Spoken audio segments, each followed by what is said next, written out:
میرا نام پروفیسر غیاث نبی طیب ہے. میں کنسلٹنٹ ٹو گیسٹرنٹرالوجی میں ڈاکٹرز ہاسپٹل میڈیکل سینٹر میں، اور اس کے علاوہ میں president Pakistan society of gastroenterology endoscopy اور ڈین ہوں faculty of gastroenterology college president surgeons Pakistan. آج کا اہم موضوع ہے ہیپیٹائٹس. آپ سب کو معلوم ہے کہ ہیپیٹائٹس پاکستان میں بے انتہا کامن ہے اور اس کی مختلف اقسام ہیں. کچھ اقسام تو گندے پانی اور گندی خوراک کے ساتھ پھیلتی ہیں، جو کہ ہیپیٹائٹس اے اور ای ہیں. یہ متعدد ٹائپس ہیں، اور ایک چیز یاد رکھیں کہ گندے پانی گندی خوراک کے ساتھ پھیلنے والا جو ہیپیٹائٹس ہے وہ عام طور پہ میعادی ہوتا ہے، 3 سے 6 ہفتے میں مکمل طور پہ ٹھیک ہو جاتا ہے.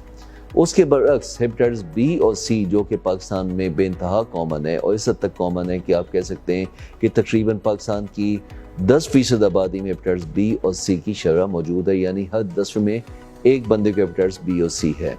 ان ہیپیٹائٹس کی جو اقسام ہے یہ پھیلتی ہیں خون آلودہ چیزوں کے ساتھ، اور یہ جب ایک دفعہ انفیکشن جسم میں چلا جائے تو زیادہ تر تعداد میں موروثی اور دائمی ہیپیٹائٹس میں کنورٹ ہو جاتا ہے. موروثی اس لیے کہ اگر ہیپیٹائٹس بی ہے ماں کو تو بچے میں ٹرانسفر ہو جائے گا 90% کی شرح کے ساتھ، اور ہیپیٹائٹس سی دائمی اس لحاظ سے کہ اگر ہیپیٹائٹس سی ہو گیا تو 85% چانس ہے کہ وہ دائمی ہیپیٹائٹس میں کنورٹ ہو جائے گا. اب یہ ہیپیٹائٹس بی اور سی کی شرح زیادہ ہونے کے ساتھ ساتھ اس کی خصوصیت ہے کہ آہستہ آہستہ لیور کو ڈیمیج پہنچاتے ہوئے یہ اس حد تک چیز لے جاتی ہے کہ جگر سکڑ جاتا ہے، تلی پھیلتی ہے، پیٹ میں پانی، خون کی الٹی، جگر کا فیل ہونا، جگر کا کینسر بننا، اور اس کے ساتھ ساتھ جگر کے ٹرانسپلانٹ کی نوبت آنے کی شرح بن جاتی، ضرورت آ جاتی ہے. اب اس صورتحال میں ہمیں کیا کرنا چاہیے؟ پریونشن از دا کی. اگر ہم پریونشن پہ آج کام نہیں کریں گے تو کل یہ یاد رکھیے کہ ہم لوگوں کی سوسائٹی میں ہیپیٹائٹس بی اور سی کے مریضوں کی شرح اس حد تک ہوگی کہ اس وقت بھی ہم کہتے ہیں کہ ہر گھر سے اس وقت ہیپیٹائٹس سی کی وجہ سے کم از کم ایک جنازہ لازمی اٹھائے.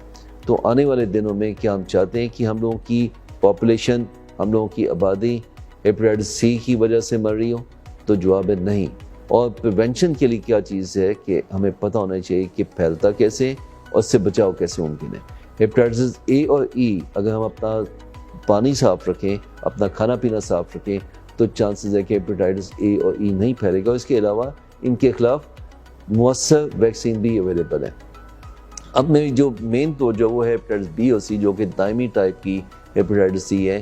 ہیپیٹائٹس ہے جو کہ اگر ایک دفعہ ہو جائے تو جسم کے خون میں گھس کے تو یہ جگر کے اندر چل جاتے ہیں اور وہاں پہ آہستہ آہستہ سوزش پیدا کرتے ہیں، اور جگر کی فائبروسس ہوتی ہے، جگر کا سکڑنے کا عمل بنتا ہے، اور جو جگر کا سکڑنے کا عمل بنتا ہے تو اس کی پیچیدگیاں بھی سامنے آتی ہیں. اب اس کی پریونشن کے لیے اہم چیز یہ ہے کہ خون اور خون آلودہ چیزوں سے بچیں.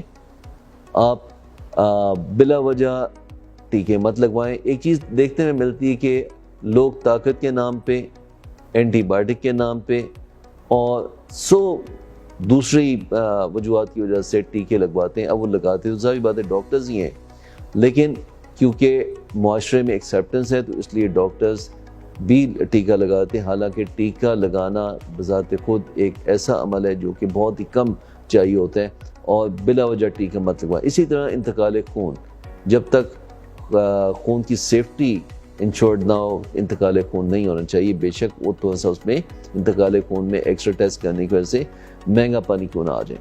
تیسری بات آتی ہے کہ سستے حجام کے پاس مت جائیں، سستے ڈاکٹر کے پاس مت جائیں، سستے ڈینٹسٹ کے پاس مت جائیں، اور انشور کریں کہ یا تو انسٹرومنٹس آپ کے ڈسپوزیبل ہوں یا اچھی طرح ان کی ڈس انفیکشن ہوئی ہو، تبھی وہ دوبارہ استعمال کے قابل ہوتے ہیں، ورنہ انفیکشن آپ کے اندر ٹرانسفر ہو سکتی ہے. اب کتنا کامن ہے ہیپیٹائٹس بی پاکستان میں؟ تو رفلی 3% ٹوٹل آبادی کا ہیپیٹائٹس بی ہے، اور سی میں پنجاب میں 8.9% اور ٹوٹل پاکستان میں 6.7% پاپولیشن کو ہیپیٹائٹس سی موجود ہے. ہیپیٹائٹس سی ہو جائے تو کیا اہم چیزیں جس کو لوگوں کو فالو کرنا چاہیے؟ ان میں سب سے اہم چیز یہ کہ ہیپیٹائٹس سی کا ٹیسٹ پازیٹیو ہے تو ہیپیٹائٹس سی کا PCR کروایا جائے، جو کہ ایزیلی اویلیبل ہے، ہر جگہ پہ اویلیبل ہے. کسی بھی اچھی لیبارٹری میں چل جائیں، ڈاکٹر ہاسپٹل کی لیبارٹری میں آ جائیں، یا آپ ہیپیٹائٹس سی کا PCR کروائیں اور ساتھ ساتھ لیور فنکشن ٹیسٹ کروائیں. اب کتنا دائمی ہو سکتا ہے، کتنا پرانا ہیپیٹائٹس سی ہو سکتا ہے، اس کو ٹیسٹ کرنے کے لیے کچھ تو خون کے ٹیسٹ ہیں، اس کے علاوہ کچھ ٹیسٹ ہیں جو کہ ہم الٹرا ساؤنڈ اور اسپیشل ٹیسٹ جس کہتے ہیں فائبرو اسکین، یہ ٹیسٹ بھی ڈاکٹرز ہاسپٹل میں اویلیبل ہیں، اور ڈاکٹرز ہاسپٹل کے لیبارٹری میں آ کے، ڈاکٹرز ہاسپٹل کے یہاں پہ آ کے تو آپ اپنے فائبر اسکین کروائیں، ساتھ ساتھ الٹرا ساؤنڈ کروائیں، اور لیور کے ٹیسٹ، بلڈ کے ٹیسٹ کروائیں، جس سے پتہ چلے کہ بیماری کتنی پرانی۔ اگر تو بیماری ابھی ابتدائی سٹیج پہ ہے تو 3 مہینے کا علاج رفلی جس کی قیمت ہے 8 سے 10 ہزار روپے مہینہ، اس سے ہیپیٹائٹس سی ہمیشہ کے لیے ختم ہوتا ہے۔ لیکن اگر بیماری پرانی ہے، فائبروسس کو زیادہ ہے فائبر اسکین پہ، تو اس صورت میں علاج کم از کم 6 مہینے لازمی چلنا چاہیے۔ فائدہ اس کا یہ ہے کہ آپ کا ہمیشہ کے لیے جراثیم سے جان چھوٹنے کی شرح 95 سے 96% ہو جائے گی، اور یہ یاد رہے کہ ہیپیٹائٹس سی کی جو اس وقت ادویات میسر ہیں ان کے سائیڈ افیکٹ نہ ہونے کے برابر ہیں، اور کامیابی کی شرح بہت ہی اچھی ہے۔ ایک دفعہ ہیپیٹائٹس سی ختم ہو گیا تو پھر بھی احتیاطاً 6 مہینے سال کے بعد ایک دفعہ ٹیسٹ کروانے میں کوئی حرج نہیں، اسپیشلی ان لوگوں میں جن میں فائبروسس کا عنصر زیادہ ہے، جن میں پہلے پیچیدگیاں ہو چکی ہیں، ان میں کینسر کی شرح عام لوگوں کی نسبت زیادہ ہے۔ تو کینسر کی شرح کو چیک کرنے کے لیے، کینسر کے ڈائگنوسس کو ارلی پک کرنے کے لیے ہر 6 مہینے کے بعد اس کے متعلقہ ٹیسٹ یعنی لیور فنکشن ٹیسٹ، الفا فیٹوپروٹین اور الٹرا ساؤنڈ کرواتے رہنا چاہیے، تاکہ ان کیس اگر لیور کینسر ڈیولپ ہو جائے تو وقت تشخیص ہو جائے، اور تشخیص ہونے کے بعد اس کا علاج بھی مکمل ڈاکٹرز ہاسپٹل میں اویلیبل ہے، جو کہ radio frequency ablation, micro ablation, TACE, TARE, liver section, liver transplantation کی شکل میں ہو سکتا ہے۔ اس کے علاوہ کبھی کبھی ادویات بھی دینی ہوتی ہے، اور ان ادویات کی سہولت بھی ڈاکٹرز ہاسپٹل میں اویلیبل ہے۔ اور اگر ابتدائی سٹیج پہ لیور کینسر کا پتہ چل جائے تو شفا ممکن ہے، لیکن اگر لیٹ پتہ چلے تو سروائیول امپروومنٹ یعنی زندگی کے دوران یہ لمبا کیا جا سکتا ہے۔ تو دونوں صورتوں میں اہم چیز یہ ہے کہ اگر آپ ڈاکٹر کے ساتھ کنٹینیوسلی ان ٹچ رہیں گے، زیر نگہداشت رہیں گے، تو اس میں ارلی ڈائگنوسس ممکن ہے، اور اگر ارلی ڈائگنوسس نہیں بھی ہوتا تو ایٹ لیسٹ اس سٹیج پہ پتہ چل جائے جس میں کیئر دی جا سکتی ہے۔ اچھا، اب اگلی بات ہے ہیپیٹائٹس بی۔ ہیپیٹائٹس بی میں سب سے اہم چیز یہ ہے کہ پریونشن۔ 3 ڈوزز اگر چائلڈ برتھ کے ٹائم پہ، جس کو برتھ ڈوز ویکسین کہتے ہیں، اگر ماں کو ہیپیٹائٹس بی ہے اور بچے اس حاملہ ماں کے ہاں بچہ پیدا ہوا، اس کو پیدائش کے ٹائم پہ 3 ڈوزز لگ جاتی ہیں، اور پہلی ڈوز برتھ ڈوز ویکسین ہوتی ہے، تو اس صورت میں 98% چانس ہے کہ جراثیم اس کو منتقل نہیں ہوگا، اور اگر برتھ ڈوز ویکسین نہیں لگی تو ایٹ لیسٹ 70% چانس ہے کہ جراثیم اس کو منتقل ہو جائے گا۔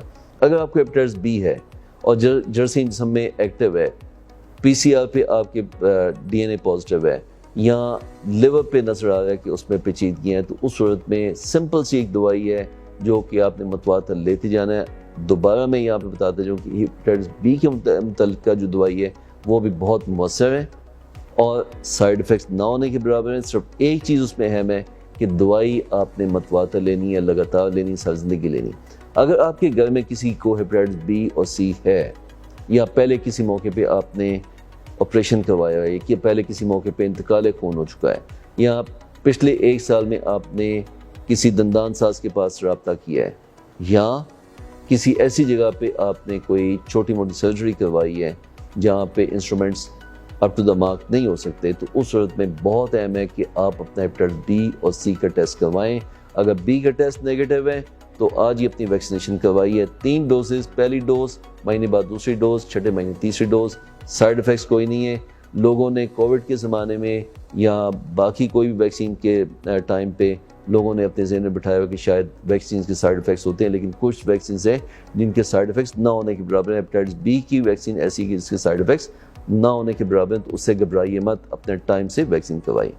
اگر سی کا ٹیسٹ پازیٹیو آ جاتا ہے تو ڈاکٹرز ہاسپٹل کی لیبارٹری میں آئیں، اپنے لیور فنکشن ٹیسٹ کروائیں، اپنے بلڈ کاؤنٹس کروائیں، پی سی آر کروائیں، الٹرا ساؤنڈ اور فائبر اسکین کروائیں، تاکہ آپ کو بوقت علاج دیا جا سکے، اور جتنا جلدی علاج ہو جائے اتنے چانسز کم ہے کہ آپ کے اندر پیچیدگی بنے گی۔ تو ان الفاظ کے ساتھ اگلی بات کہ کھانے پینے کی کیا احتیاط ہو سکتی ہے۔ سوسائٹی میں بہت زیادہ میتھس ہیں کہ کھانے پینے کے لوگ بہت زیادہ فکر کرتے ہیں کہ جی گرم اشیاء نہیں کھانی، ٹھنڈی اشیاء کھانی ہے۔ آپ سب کو میں بتاتا چلوں کہ جب لیور ڈیزیز ہو تو اچھی متوازن خوراک چاہیے، اس میں گرم ٹھنڈے کا کوئی کانسیپٹ نہیں، بلکہ بعض اوقات گرم ٹھنڈے کے لوگ ایسی اہم غذائیں بند کر کے بیٹھے جیسے گوشت ہے، انڈا ہے، دودھ ہے، دہی ہے، کہ اس کے بند کرنے سے جسم میں پروٹین کی کمی ہوئی ہوتی ہے، جسم کی نشو و نما کم ہوئی ہوتی ہے، اور اس سے الٹا نقصان ہو رہا ہوتا ہے۔ تو برائے مہربانی غذا کے معاملے میں یاد رکھیں کہ میٹھا کم، چکنا کم، لیکن باقی متوازن غذا اور ریگولر ایکسرسائز رکھیں۔ زیادہ آرام نقصان دہ ہے، موٹاپا نقصان دہ ہے، پیٹ پہ چربی نہیں اکٹھی ہونی چاہیے۔ تو ہیپیٹائٹس بی سی کے مریض کو فزیکلی فٹ ہونا چاہیے۔ WHO کے پیمانوں کے حساب سے اس کا BMI 23-24 کے درمیان میں رہنا چاہیے، نہ اس سے کم نہ اس سے زیادہ، اور یہ تبھی ممکن ہے کہ اگر آپ کی غذا اچھی ہے، متوازن ہے، اور آپ ریگولر بیسس پہ ایکسرسائز کر رہے ہیں۔ 87 ادویات، الٹی پلٹی ادویات، حکمت کی ادویات، برائے مہربانی سے بچیں، اس سے لیور کو نقصان پہنچتا ہے۔ اور وہ لوگ جو کہ کثرت شراب نوشی کرتے ہیں یا بلا وجہ وائٹامنس لیتے رہتے ہیں، بلا وجہ الٹی پلٹی دوائیاں لیتے رہتے ہیں، ان سب کے لیے پیغام ہے کہ یہ لیور کو نقصان پہنچاتے ہیں۔ اگر آپ کو ہیپیٹائٹس بی اور سی ہے تو وہ ایک ایڈیشنل نقصان ہے، تو اس سے آپ کو بچنے کی بہت زیادہ ضرورت ہے۔ اللہ تعالیٰ آپ سب کا حامی و ناصر ہو۔